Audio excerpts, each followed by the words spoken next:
World stroke day है। लकवा और इससे संबंधित रोगों के क्षेत्र में लगातार जनचेतना जागृत करने वाली कोटा के प्रमुख न्यूरोसर्जन डॉक्टर संजय जायसवाल से बात की ब्यूरो चीफ प्रणय विजय ने। आज वर्ल्ड स्ट्रोक डे है। वर्ल्ड स्ट्रोक के क्षेत्र में लगातार जनचेतना पैदा कर रहे हैं डॉक्टर संजय जायसवाल, जो एएमआई के अध्यक्ष भी हैं यहाँ पे।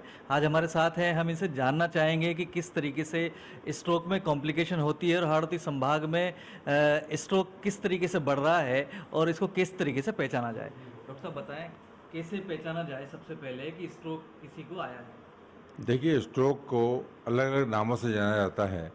ब्रेन अटैक, ब्रेन स्ट्रोक, पक्षाघात, लकवा, फालिस।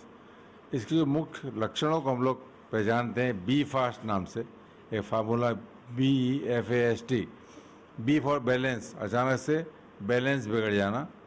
ई फॉर आई, अचानक से आंखों के सामने धुंधलापन होना। ए फिर फॉर फेस, चेहरे में टेढ़ापन होना। एज फॉर आर्म, हाथ पैरों में कमजोरी आना। ऐसे फॉर स्पीच, आवाज़ का बिगड़ जाना। Then come time. Time is brain, मतलब किसी व्यक्ति को अचानक से बैलेंस बिगड़े, धुंधलापन आए, चेहरे में टेढ़ापन आए, आवाज़ बिगड़ जाए, हाथ के पैर में कमजोर हो जाए, उसको मानना चाहिए उसको स्ट्रोक हो गया है। उसको तुरंत ऐसे अस्पताल में जाना चाहिए जहाँ की उसको थ्रोम्बोलाइटिक थेरेपी की सुविधा है, क्योंकि स्ट्रोक होने के बाद शुरुआती 4.5 घंटे बहुत महत्वपूर्ण होते हैं। इस दौरान में रोगी आता है तो हम लोग उसको थ्रोम्बोलिसिस ट्रीटमेंट देते हैं, जिससे कि उसकी रक्त नलिका में जो परमानेंट थक्का जम गया है उसको पिघलाने वाली दवा का इस्तेमाल करते हैं। और इस दवा के इस्तेमाल से जो परमानेंट डिसेबिलिटी होने की संभावना होती है वो काफ़ी कम हो जाती है और रोगी अपना सामान्य जीवन यापन गुजार सकता है।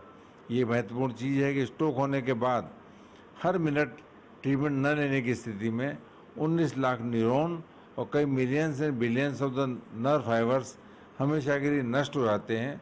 और 1 घंटे स्ट्रोक का ट्रीटमेंट नहीं हो पाता है तो उस दौरान लगभग मस्तिष्क 3.5 साल ज़्यादा एजेड हो जाता है। इससे अंदाज़ लगा सकते हैं कि स्ट्रोक होने के बाद समय उपचार नहीं मिल पाता है, प्रॉपर ट्रीटमेंट नहीं मिल पाता है, तो रोगी के मस्तिष्क को और उसकी न्यूरॉन्स हैं उनको कितना ज़्यादा डैमेज होता है।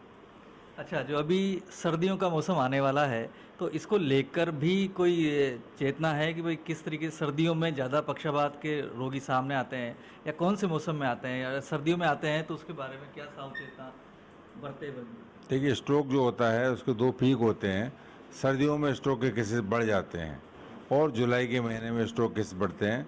सर्दियों में बढ़ने का रीज़न है कि जो सर्दी के मौसम में अचानक से ये देखा गया है 3 डिग्री सेंटीग्रेड अचानक से फॉल होता है। उस स्थिति में अस्पताल में रोगियों की संख्या 10 से 30% बढ़ जाती है और उसका वैज्ञानिक आधार है। आधार ये है कि सर्दी के मौसम में जो रक्त नलिकाएँ होती हैं वहाँ जो कंस्ट्रिक्शन हो जाता है उसकी वजह से अचानक से रोगी का ब्लड प्रेशर शूट हो जाता है। और सर्दी के मौसम में बॉडी में इस तरह के केमिकल्स रिलीज होते हैं, उनकी वजह से बॉडी के जो ब्लड है उसकी कोगुलेबिलिटी बढ़ जाती है, रक्त के थक्कों के बनने की संभावना बढ़ जाती है और रक्त नलिकाएँ जो है ब्लॉक हो जाती हैं। तो सर्दी के मौसम में स्ट्रोक होने की संभावना बढ़ जाती हैं।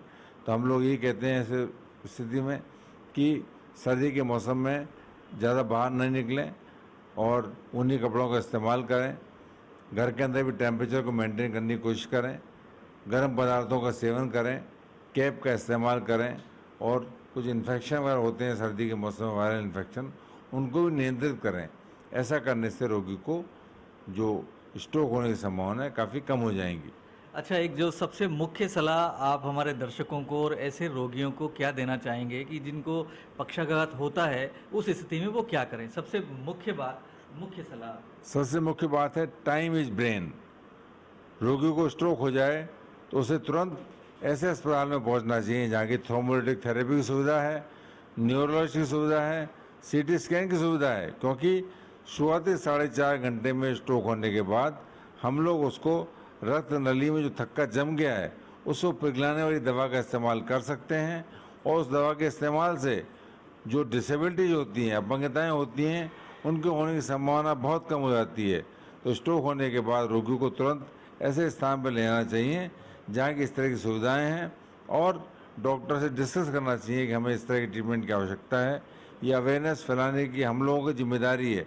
चिकित्सक ही नहीं पूरे समाज की जिम्मेदारी है, कहीं भी इस तरह के रोगी को देखें, ऐसे सिम्टम देखें, उसको गाइड करें, ताकि एक बार व्यक्ति स्ट्रोक हो भी गया तो डिसेबिलिटी से बच जाएगा, तो अपना जीवन यापन सामान्य रूप से कर सकता है, परिवार को चला सकता है, समाज में कंधे से कंधा मिला के चल सकता है। तो महत्वपूर्ण चीज़ time is brain.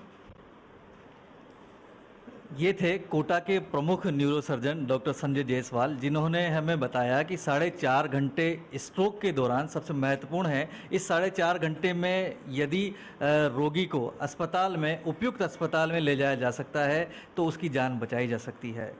Avon TV के लिए कोटा से प्रणय विजय।